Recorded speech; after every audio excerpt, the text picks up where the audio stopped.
اور اگست کا مہینہ ہے, اگست کے مہینے میں کیا ہوتا ہے؟ سیلیبریشنز ہوتی ہیں, انڈیپینڈنس کو ہم سیلیبریٹ کرتے ہیں, یہ جو آزاد فضا میں ہم سانس لے رہے ہیں اس کو ہم سیلیبریٹ کرتے ہیں. اور اس سال تو کو بہت زیادہ ہی خوشی ہے 14 اگست کو, جس طرح ہم نے پاکستان کو دیکھا ہے اپنا دفاع کرتے ہوئے, وہ اور ساتھ میں اٹیک کرتے ہوئے دشمنوں پہ. اوف, میں کہتی ہوں جو ہمارا جذبہ محبت حب الوطنی جس طرح نکل رہی ہے نا, جیسے ہم فیل کر رہے ہیں, ہمیشہ سے ہم نے فیل کیا ہے, لیکن جو اب ہے نا, it is something else, it's on another level. جو ہے بالکل کارنامہ اس جنریشن کو دیکھنا. کیا کارنامہ ہے وہ ذرا ہم رائٹرز کیا کہہ رہا ہے تھوڑا آرام آرام سے بتا دیتے ہیں, پھر گیسٹ سے بھی بات کریں گے.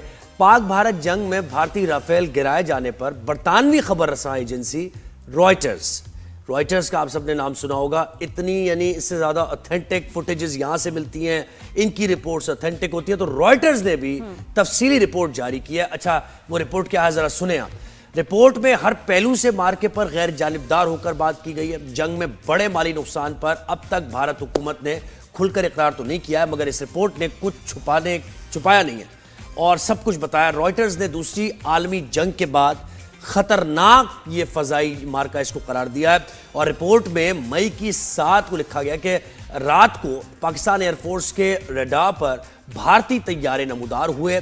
ریڈار سگنل ملتے ہی air chief marshal Zaheer Babar Sidhu نے J-10C اڑانے کا حکم دیا. رائٹرز کے مطابق ظہیر بابر سدھو نے رافیل کو نشانہ بنانے کے خصوصی احکامات جاری کیے. وہ کئی روز سے کنٹرول روم میں سوتے تھے.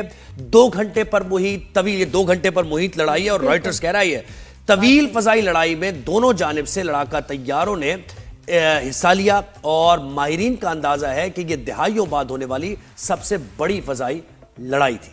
تو یہ رائٹرز بتا رہی. ایجنسی کے مطابق بھارتی رافیل گرنے میں غلطی بھارتی انٹیلیجنس کی تھی, رافیل کی نہیں. بھارتی پائلٹ سمجھ رہے تھے کہ وہ پاکستان کے میزائلز کی رینج سے دور ہیں. تو یہ جناب بالکل بھارت کچھ کہہ نہیں رہے اس پہ, آفیشلی کچھ کہتے نہیں ہیں, لیکن اب سب بات کر رہے ہیں. وہاں بھی اور دنیا بھر میں بھی ویری انٹینس ایریل کمبیٹ, ایسی ڈاگ فائٹ تھی کہ دنیا اس پہ جو ہے نا اش کر. بالکل ایسے آپ یہ دیکھیں پاکستان کا ڈیفینس اور پھر پاکستان کا اٹیک, دونوں ہی انبلیویبل. بالکل, اب تو کوئی دو رائے ہے ہی نہیں, اب تو یہ سب نے ظاہر کنفرم کر دیا ہے. خالد چشتی صاحب نے جوائن کیا ہے, ریٹائرڈ کومڈور ہیں. خالد صاحب بہت شکریہ, آپ نے ہمیں وقت دیا. رائٹرز کی رپورٹ آپ نے بھی دیکھی ہوگی, پڑھی ہوگی, بس اس پر آپ بتائیں کیا کہتے ہیں. ہم نے تھوڑی سی چیزیں اس کی بتا دی ہیں. Good morning sir. جی السلام علیکم. جی پھر آپ کو گڈ ایوننگ. کینیڈا میں ایکچولی کینیڈا میں ہوں اور ایئرپورٹ کی طرف جا رہا ہوں, تو اس لیے میں نے آپ کو بیپر کی ریکویسٹ کی. جی جی. اور ایک تو میں یہاں بھی جن لوگوں سے مل رہا ہوں, یہاں بہت خوشی کا سما ہے. خاص طور پہ رائٹر کے جو نمائندے ہیں سعید, وہ میں اور وہ ایئر ہیڈ کوارٹر میں اس دن اکٹھے ہی تھے بریف جب یہ بتایا جا رہا تھا, اور ہمیں یہ بتایا گیا تھا کہ پاک فضائیہ کے سربراہ کئی دنوں سے گھر نہیں گئے, اور کچھ میرے کیونکہ کانٹیکٹس اور دوست ہیں وہاں پہ آفیسر, تو انہوں نے بہت ساری انٹیمیٹ چیزیں بتائی کہ ہم ایئر چیف کو کہتے تھے کہ سر آپ 1-2 گھنٹے گھر جا کر سو جائیں. جی. تو وہ یہ کہتے تھے کہ میں گھر جا کر کیسے سو سکتا ہوں جب مجھے یہ پتا ہو کہ میرے ملک پر حملہ ہونے والا ہے. تو آپ ان کی موٹیویشن کا اندازہ لگا سکتے ہیں کہ ان کی کیا کمٹمنٹ تھی. وہیں پر وہ صوفے یا کرسی پر ہی سوئے رہتے تھے جب بھی موقع ملتا تھا, آدھا گھنٹہ. یہ مجھے لوگوں نے بتایا, کیونکہ وہ لیڈنگ فرام دا فرنٹ جس کو کہتے ہیں. وہ چاہتے تھے کہ کوئی چانس ایسا میری نظر سے یا میری غیر موجودگی میں ایسا نہ ہو جائے کہ ملک کے لیے ندامت کا باعث بنے. تو الحمدللہ آپ نے دیکھا ہے ان کا صرف اور صرف ٹارگیٹ یہ تھا کہ انہوں نے کلیئر کٹ انسٹرکشن دی تھی نازیہ زہیب کہ یہ انہوں نے کہا تھا کہ کوئی جہاز کبھی بھی کسی وقت دن یا رات اگر یہ داخل ہوا ہماری فضائی حدود میں یا اس کا ویپن داخل ہوا تو اس کی سزا اور اس کا ری ایکشن ایک جیسا ہی ہوگا. اور اسی کو ذہن میں رکھتے ہوئے انہوں نے آرڈر دیا ہوا تھا کہ اگر یہ جہاز جب ہم پر اگر حملہ آور ہوئے اور یہ مڑ بھی گئے اپنے علاقے میں تو ہم ان کے علاقے میں جا کر ماریں گے, ان پر حملہ کریں گے تاکہ ہم نے بدلہ لیں گے. تو یہ ہسٹوریکل فائٹ اس لیے بھی گنی جا سکتی ہے کہ یہ دنیا میں آج تک تقریباً 195 کلومیٹر دور کا دشمن کے جہاز کو نشانہ نہیں بنایا گیا. اس سے پہلے گلف وار میں امریکن F-15C نے ایک MiG-25 جو عراقی MiG-25 تھا اس کو نشانہ بنایا تھا, اور اس کا جو لانگیسٹ ڈسٹینس آج تک ریکارڈ تھا وہ 140 کلومیٹر تھا. کیا بات ہے سر. تو یہ تقریباً ہم نے الحمدللہ 60 کلومیٹر کا ڈسٹینس ایڈ کیا ہے. اور صرف ایک تکنیک نہیں جس سے وہ رائٹر نے بالکل ٹھیک کہا اور ہمیں بھی یہ بریفنگ دی گئی تھی کہ بہت زیادہ ڈسیپشن ٹیکنیکس تھی. ظاہر ہے کمبیٹ ریزن کی وجہ سے وہ شیئر نہیں کی جا سکتی, میں نہیں کر سکوں گا, لیکن اتنی زیادہ ڈسیپشن ٹیکنیک فالو کی گئی تھی کہ دشمن کو حیران کر دیا. اور جو زہیب آپ انٹرو میں کہہ رہے تھے کہ دشمن یہ ایکسپیکٹ ہی نہیں کر رہا تھا کہ پاک فضائیہ کے جو شاہین ہے یہ تقریباً 200 کلومیٹر تک ان کا نشانہ بنائیں گے. انہوں نے گرانٹیڈ لیا تھا کہ یہ شاید آیا ہم ڈیفینسو ہیں اور شاید ڈیفینسو ہی رہیں گے. یہ یونیک ہسٹری کریٹ ہوئی تھی اس دن کہ ایک ڈیفینسو مشن کو, جو دفاعی مشن تھا پاک فضائیہ کی سرحدوں کا, ہمارے شاہینوں نے صرف دفاع کرنا تھا, اور دفاعی مشن میں ان کو اوفینس پہ کنورٹ کرنے کو کہا گیا. یہ ریئر ہے, فائٹر پائلٹس کو بریف کیا جاتا ہے کہ یا آپ کا ڈیفینسو مشن ہوگا یا آپ کا اوفینسو مشن ہوگا. یہ ریئر ایک انپیرللڈ یہ کمانڈ تھی جو ایئر چیف نے دی جب انہوں نے یہ حکم دیا کہ کوئی جن جہازوں نے حملہ کیا ہے ان کو نہ صرف اٹیک کرو بلکہ جن نے ویپن فائر کیا ہے ان کو واپس نہیں جانے.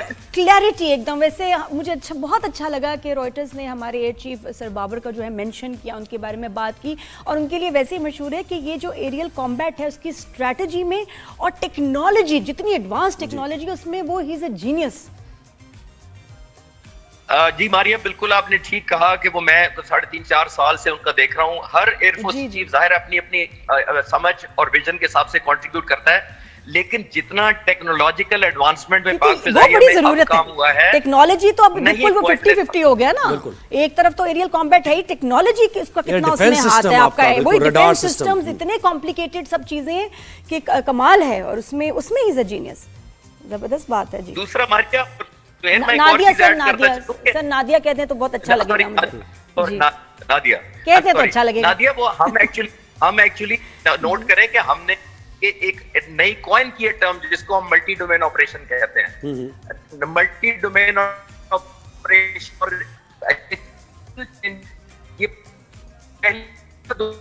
یہ اب میرا خیال ہے یہ فیصل بیس کے پاس سے گزر رہے ہیں ایئرپورٹ جاتے ہوئے, وہاں سے مسئلہ کرتے ہیں. کینیڈا میں جی جی کراچی سے ایئرپورٹ جا رہے ہیں. نہیں کینیڈا میں آپ وہاں کہاں سے گزر رہے ہیں جہاں سگنل کا مسئلہ ہے سر؟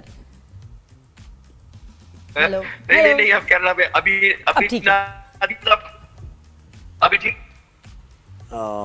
سگنلز ڈراپ ہو رہے ہیں, اور آپ بڑی امپورٹنٹ بات بھی کر رہے تھے اور بڑے آپ سے سوالات بھی ہیں, لیکن ہم دوبارہ کنیکٹ کرتے ہوئے آپ ذرا دوبارہ ان سے رابطہ. اچھا وہ یہی بتا رہے ہیں کہ جیسے ظہیر بابر سدھو کی آپ نے بات کی کہ وہ بڑا ایک تو پروفیشنلزم ان کے اندر بہت زیادہ ہے, اور یہ جو ڈیفنس سسٹم سے متعلق انہوں نے جتنا بھی یہ پلاننگز کی ہیں اور اس کے بعد پاکستان نے انویسٹ کیا ہے اس کے اوپر, اور جو پھر کارکردگی نظر آئی ہمیں پاک انڈیا وار میں, کیونکہ ہم ایئر کمبیٹ کے بارے میں کیا جانتے ہیں, جہازوں کا شوق بڑا ہے, لوگوں کو بڑا جنون ہے, لیکن کیا ہوتا ہے ایئر شوز ہوتے ہیں اس میں ہم بس دیکھ لیتے ہیں آپ کے جی کیا کمال ہو گیا, یہ پرفارمنس, یہ جہاز یہ کر سکتا ہے, وہ کیا ایکروبیٹکس ٹائپ جو بھی ہوتے ہیں, ہم نے صرف وہ دیکھے یا ویڈیو گیمز میں دیکھا ہے یا خبریں سنی ہیں یا پرانا ماضی کا ہمارے پاس کچھ نہ کچھ جو ڈیٹا ڈیفنس ڈے پہ اور اس پہ ہم نے بس وہ دیکھے ہیں کچھ. ایکچولی جو ہم نے دیکھا this is a very big blessing in disguise کہ پتہ چلا کہ پاکستان کی ایئر فورس کی پوٹینشیل کیا ہے, ہمارے پائلٹس. خالد صاحب نے ایک بار پھر ہمیں جوائن کیا. خالد صاحب آواز آ رہی ہے آپ کو؟ جی مجھے آ رہی ہے. جی جی مجھے یہ بھی ایک چیز کہ 110 لڑاکا طیاروں نے حصہ لیا اس میں. 110 واقعی مطلب یہ تو فضا میں ایک 105. جی فرمائیے. نہیں آ رہی ہے آپ کی آواز. 125. جی میں نے کہا 125 جیٹس نے حصہ لیا اس دن رات کو 12 بجے. ہمارے جیٹس کی آپ بات کریں؟ ہمارے نہیں ٹوٹل اس وقت فضا میں 125 جہاز تھے, تقریباً 42 ہمارے تھے اور 90 کے قریب ہندوستان کے تھے, اور سارے کے سارے بیونڈ ویژول رینج میزائل سے لیس تھے, جس کا مطلب یہ ہے کہ 125 جہاز جو ٹوٹل. لیکن مجھے سر یہ بتائیں تو حیران ہے کہ ہمارا ایک بھی ایئر کرافٹ کو ہمارے نقصان نہیں ہوا, کتنی مینیورنگ ہوئی ہوگی, کتنا ڈسپشن ہوا ہوگا, تو وہ ایک کو بھی نہیں ہٹ کر سکے. اور کچھ ایئر کرافٹس ہوتے ہیں جو رافیل کو پروٹیکٹ کر رہے ہوتے ہیں, وہ بھی کھڑے ہوتے ہیں, یعنی یہ حیرت انگیز بات ہے, ہم نے گرا دیے. جی بالکل آپ نے صحیح کہا, لیکن میں آپ کو یہ کنفرم کر سکتا ہوں نادیہ اور زہیب کہ یہ الحمدللہ پاک فضائیہ 3 سال سے رافیل کو ٹارگٹ کر کے تیاری کر رہی تھی. صحیح ٹھیک ہے, وہ 3 سال سے اس کو ٹارگٹ کر کے اسپیسیفک ٹو رافیل شوٹنگ کی تیاری کر رہے تھے, تو الحمدللہ اس لیے ہو پایا ہے سارا. اور یعنی خیر آپ بتا رہے تو وہ تو ایک نہیں پتا, لیکن کیسے یعنی کیا تیاری ہو رہی تھی اور رافیل کو کتنا پروٹیکٹ کر کے رکھا جاتا ہے یہ اچھا چلیں یہ بتائیں آپ رافیل کو کیسے انہوں نے پروٹیکٹ کیا ہوگا ممکنہ طور پہ؟ جی زہیر, ہوتا یہ ہے کہ آپ اس کی ساری فریکوینسی اور اس کی جو ٹیکٹکس ہیں, اس کے جو ریڈار کی ایویونکس ہے, اس کی جو میزائل کی رینج ہے, اس کو گراؤنڈ پہ اسٹڈی کرتے ہیں پہلے, اور پھر ان کے کاؤنٹر ٹیکٹکس تیار کرتے ہیں اور اسٹریٹجی تیار کرتے ہیں, اور پھر آپ نیئر وار لائک سینیریو میں پریکٹس کرتے ہیں. پچھلے سال ہم نے ایک ایکسرسائز کی تھی 26 ملکوں کے ساتھ, انڈس شیلڈ ایکسرسائز ہوتی ہے جو پاک فضائیہ میں ہوئی تھی ادھر بیسز پر, تو میں اس میں گیا تھا. تو میں اس دن حیران ہوا کہ ایک طرف سے کوئی 75 جہاز آ رہے تھے حملہ کر رہے ہیں, دوسری طرف سے 50 جا رہے تھے. تو پاک فضائیہ کے جو شاہین ہے یہ سب کے سب یوز ٹو ہوتے ہیں پیس ٹائم میں, ان کے لیے یہ کوئی سرپرائز نہیں تھا کہ یہ جہاز ادھر سے 70 آئیں گے تو کیا ہوگا, اور اگر یہ ویپنز کون سے لے کر آئیں گے. تو الحمدللہ ہم ریئل ٹائم میں پریکٹس پاک فضائیہ کے یہ پائلٹ جو ہے وہ کرتے رہتے ہیں, تو ان کے لیے یہ نیو نارمل ہے الحمدللہ. کوشش یہ کرتے ہیں کہ ان کو ایسا کوئی سرپرائز یا شاک نہ ملے, اور اس کے اندر وہ انٹیگریشن ہوتی ہے. میں ایک اور چیز ایڈ کرتا چلوں کہ اس صرف فائٹر جہاز نہیں اٹھتے, ان کے پیچھے ایئربورن ارلی وارننگ ہوتا ہے, ان کے ساتھ جیمرز ہوتے ہیں, سرفیس ٹو ایئر میزائل زمین پر ان کے لیے الرٹ کام کر رہے تھے, یعنی انٹیگریٹڈ ہوتے. آج کل اس کو کہتے ہیں آرکیسٹریٹ کرنا, جیسے میوزک کو آپ آرکیسٹریٹ کرتے ہیں, مختلف انسٹرومنٹ چلتے ہیں ایک ردم میں, ایک سیکوینس میں, اور نیٹ ریزلٹ پیش کرتے ہیں, یا اس طرح یہ جہاز بھی آج کل آرکیسٹریٹ کرتے ہیں کمبیٹ کو. اور جو ہندوستان کا اور پاکستان کا I wish sir وہ ہم کبھی دیکھ سکیں ویڈیوز, یہ تو ایک خواب ہے, خواہش ہے. صاحب بہت شکریہ آپ نے سر, ایک تو آپ ٹریول کر رہے تھے اس کے بعد بھی آپ نے وقت دیا. اور سر یہ آفیسرز تھے, پتہ یہ ینگ ایئر فورس کے فائٹر پائلٹس تھے. ابھی جو officers the cream of air force وہ تو ابھی آگے آئی نہیں تھی. دیکھیں اب جب 125 جہاز فضا میں ہوں گے تو تبھی تو رائٹرز کہہ رہا ہے کہ ورلڈ وار کے بعد یہ صورتحال بنی, اور پاکستان نے جس طریقے سے ٹاپ گن میں تو ڈاگ فائٹ دیکھی ہیں, یہ ریئل جو ڈاگ فائٹ تھی دنیا نے دیکھی. What an incredible air combat. ایک بریک کے بعد ہم واپس آتے ہیں, بالکل ٹائم ختم ہو گیا ہے, واپس آتے ہیں. میں گھنٹوں بات کر سکتی ہوں اس پہ, بریک لیتے ہیں. Keep watching. Good morning.